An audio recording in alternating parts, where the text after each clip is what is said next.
Assalamualaikum warahmatullahi wabarakatuh. Saya Rehan Hidraizat dari kelas 101 SMA Negeri 2 Kota Cirebon. Di sini saya akan menjelaskan apa itu globalisasi atau pemanasan global dan bagaimana cara pencegahan dari pemanasan global tersebut. Pertama, saya akan menjelaskan apa itu globalisasi.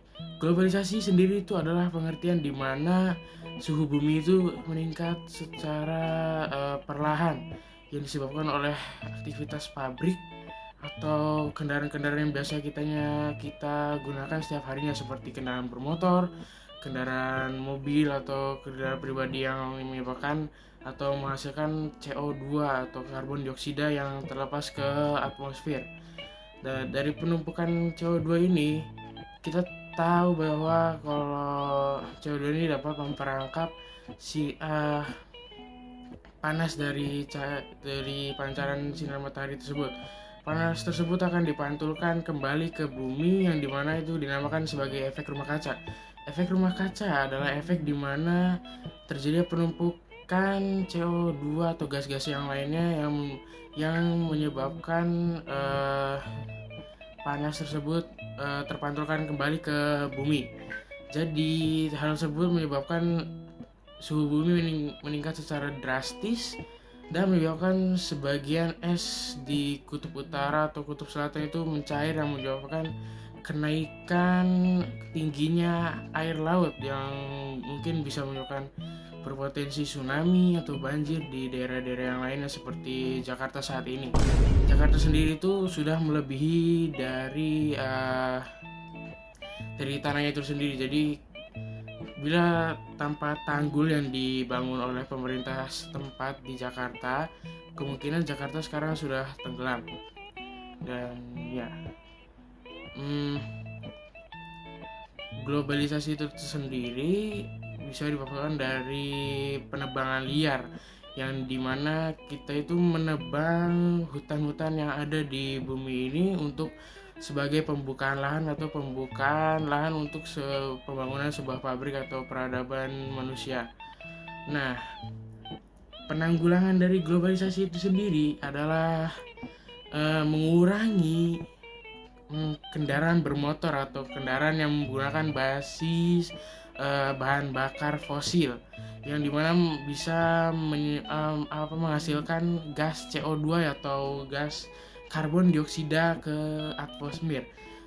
Sebagaimana kita tahu, gas CO2 ini bisa menyebabkan panas atau suhu di bumi itu meningkat secara drastis yang dimana menyebabkan sebuah suhu di bumi itu naik.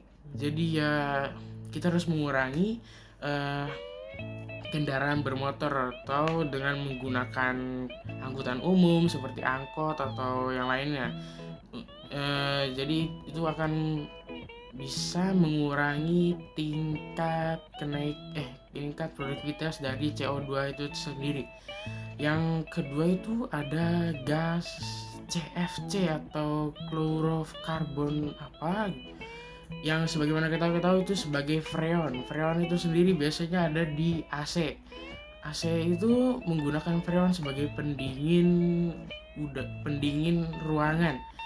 Nah, CFC itu sendiri kalau misalnya terlalu banyak akan melubangi lapisan ozon. Nah, dari berlubangnya lapisan ozon ini, sinar atau radiasi ultraviolet itu akan masuk dan membuat bumi itu semakin panas. Jadi kesimpulannya adalah jika kita terlalu sering menggunakan AC tanpa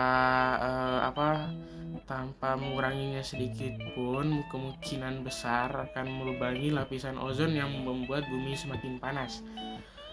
Nah, pencegahan yang lain itu penanaman kembali, di mana lahan-lahan yang sudah dibabat habis oleh manusia ini harus kita tanami kembali dengan pohon-pohon, yang dimana pohon tersebut akan menghasilkan sebuah oksigen yang membuat bumi kita itu semakin adem atau semakin dingin lah, dan mengurangi banyaknya kadar karbon dioksida di atmosfer.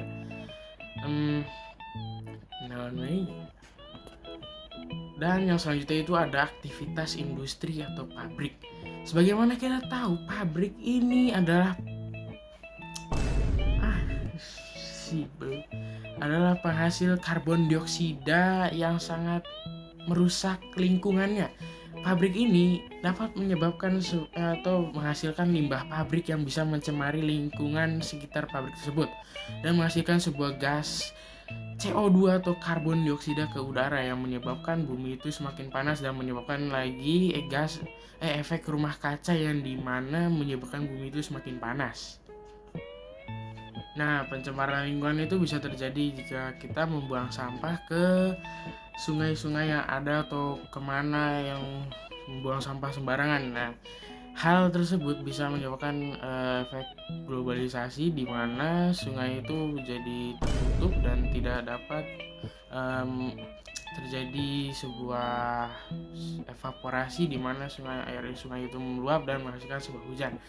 Nah, di mana kita itu harus mendaur ulang sampah dan menghasilkan inovasi-inovasi yang baru seperti mainan atau ekobrik dan lain-lainnya dan sebagainya. Dan kita juga bisa menghasilkan uang dari sampah-sampah tersebut yang didaur ulang dari ekobrik atau kreasi-kreasi yang lainnya mungkin yang bernilai ratusan ribu mungkin atau 1 juta lebih, yang dimana itu akan menguntungkan diri kita sendiri atau ekonomi keluarga kita.